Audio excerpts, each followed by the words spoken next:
মুন্সিগঞ্জে সবজির হাট শীতের তাজা সবজিতে ভরপুর, সরবরাহ বেড়ে যাওয়ায় কমেছে দাম। বিস্তারিত জানাতে যোগ দিচ্ছেন রিপোর্টার নাসির উদ্দিন উজ্জ্বল। সরাসরি যাচ্ছি তার কাছে।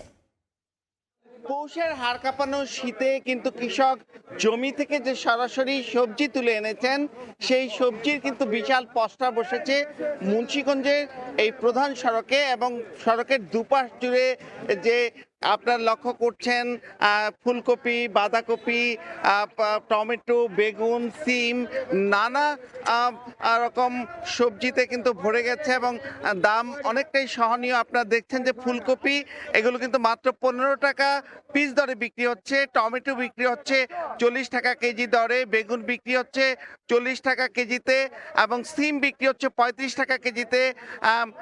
এই আপনারা দেখছেন ব্রকলি, সেগুলো কিন্তু 15 টাকা দর, এবং বাঁধাকপি সেগুলো বিক্রি হচ্ছে কিন্তু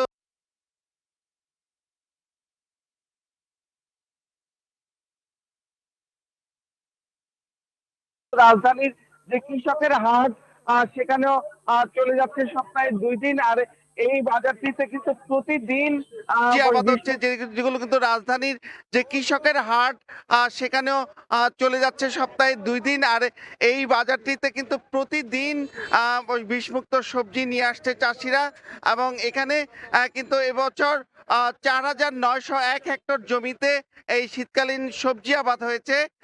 আর এদিকে যে আলুর জন্য বিখ্যাত মুন্সিগঞ্জ, যেটি দেশের অন্যতম শীর্ষ আলু উৎপাদনকারী জেলা, সেখানে কিন্তু এবারে লক্ষ্যমাত্রা ছাপিয়ে 34,660 হেক্টর জমিতে আলু আবাদ হয়েছে। তবে আলুর দাম কিন্তু আবারও ধস নেমেছে। নতুন আলু বিক্রি হচ্ছে 28 টাকা কেজি দরে, আর হিমাগারগুলোতে এখনো কিন্তু পুরনো আলু রয়ে গিয়েছে, যে কারণে কিন্তু কৃষক অনেকটাই হতাশায়, এবং মাত্র 12 টাকা কেজি দরে কিন্তু পুরনো আলু বিক্রি হচ্ছে। এবং এখানকার যে হিমাগারগুলো রয়েছে সেই হিমাগারগুলোতে জানুয়ারি মাসেও কিন্তু আলু রয়ে গেছে, তারা আলু বাজারজাত করতে পারছে না।